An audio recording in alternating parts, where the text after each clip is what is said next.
Hello everyone and welcome to this video where me, Rifki Aldino Amin, are going to answering the question from both of my friends, Yehuda Suprato and Dave William. So, both of my friends are asking me from WhatsApp about my personal life. So, first I will answering the Yehuda question. So, Yehuda asking me, what job will you like in the future and why? So, I would love to be a game developer because when I was a kid, I loved so much about a game. I cannot stop playing games and I want to bring that experience to the next generation. So, what would I do when I was a game developer? So, I want to bring a fantastical world and I want to explore my complex idea and I want to provoke my thought and even I want to inspire them from my games, whether it's a tale of heroism and sacrifice or a journey of self-discovery and redemption.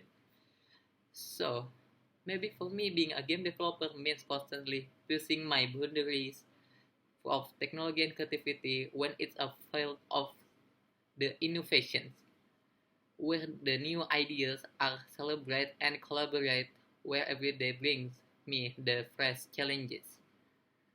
But perhaps most importantly for me, I want to bring joy to millions of the players around of the world. It means creating experience that entertain, delight, and bring people together. Like when I was a kid, I was playing with my friends, playing the game. So for the next question is from Dave William. I will read it though. So Dave asking me, what are your interests and hobbies? Do your interests and hobbies change as you grow older and why? So, as I said, when I was a kid, my interest is playing games. And that turns out to be my hobbies too when I was a kid. Because I like the pixel what I see or the lure of the maybe my friend who are playing with me is just the essence what I love to when I was a kid. But maybe when I grew older, I found football is more interesting than a game because football wasn't just a hobby, it's a way of a life, a sort of camaraderie and competition that brought people together from all walks of life. So when I was older, I have more friends who are talking about football and not a game. And that why is my interest to football when I was older. So in the end, whether we're navigating the digital landscape of video games or chasing victory on the football field, my interests and hobbies are an integral part of who I am. They shape my experience, define my identities, and remind me that life is a journey meant to be suffered one passion at a time. And thank you for watching this video. Hello everyone and welcome back with me Rifki, and this is the part 2 of the previous video where in this part I will describe this photo. So as you can see, this photo have many people that doing a yoga. So I guess they are doing yoga because they want to keep their body healthy and their mind to be fresh.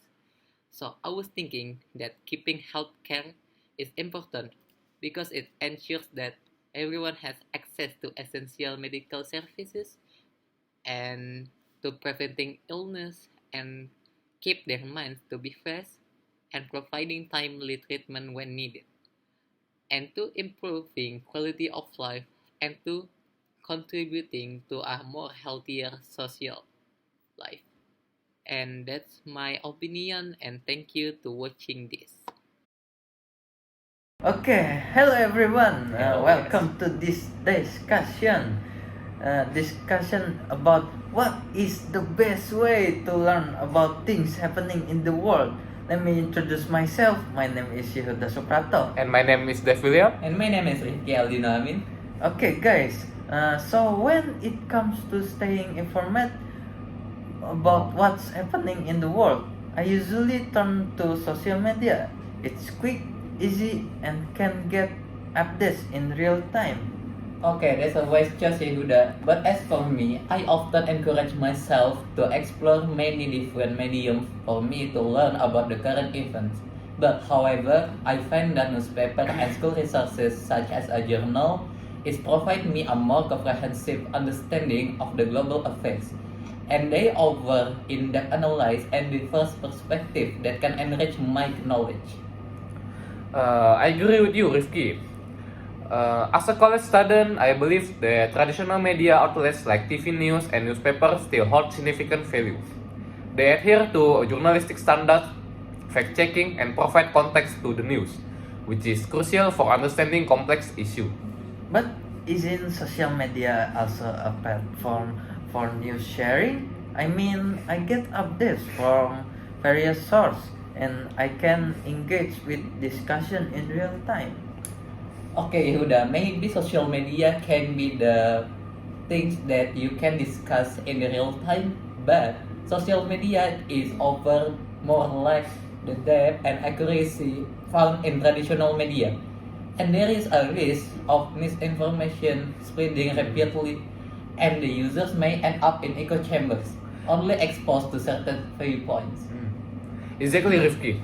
Traditional media outlets have a professional journalist who undergo rigorous fact-checking process to ensure the accuracy of their reporting.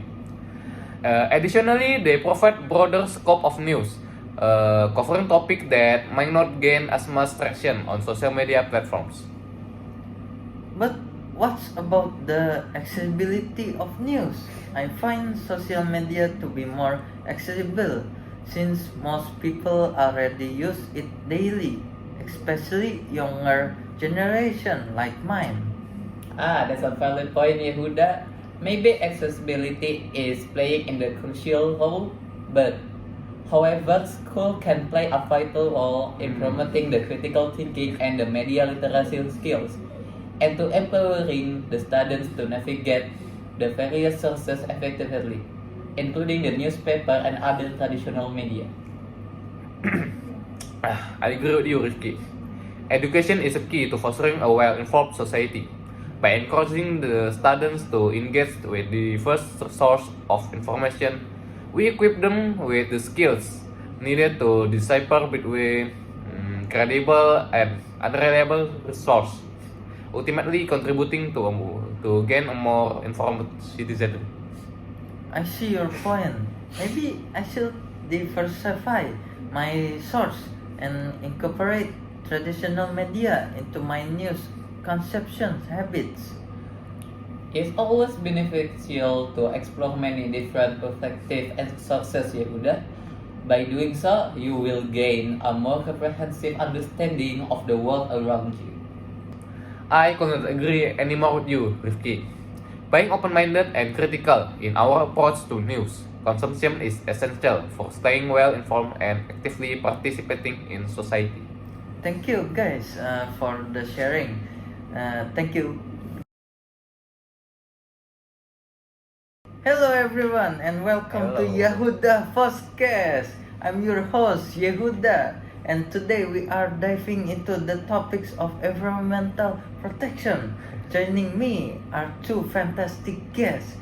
First up, we have Dave. Welcome Dave. Thank you for having me, Yehuda. And our second guest is Rifki. Thank you, Yehuda. Thrilled to be part of the important conversation. Let's jump right in. We saw many pressing environmental issues. What are some practical steps individuals can take to help protect the environment? In my opinion, one of the simplest yet most impactful action as individuals can take is to recycle.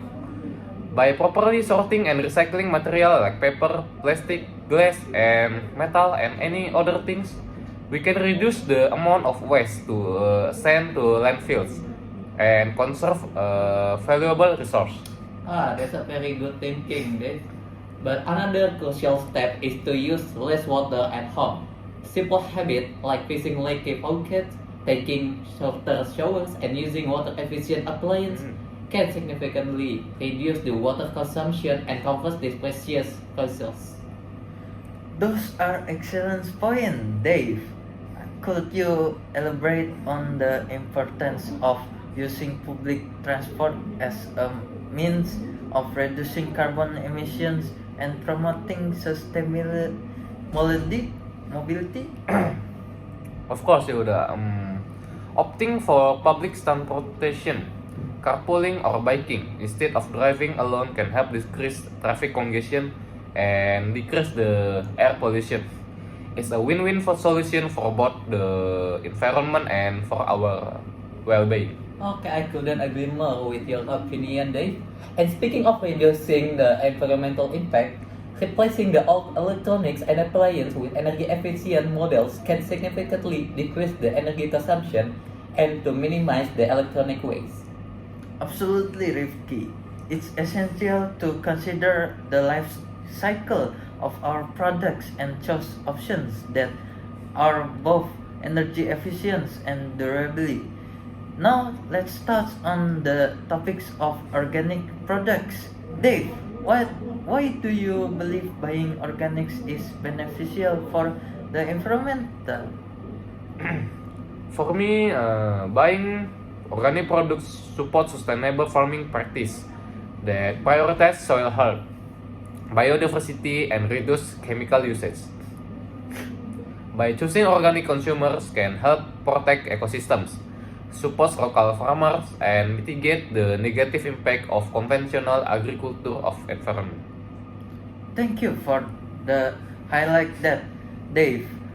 Before we wrap up, do you have any final tool or tips for our listener who want to make a positive impact on the environment?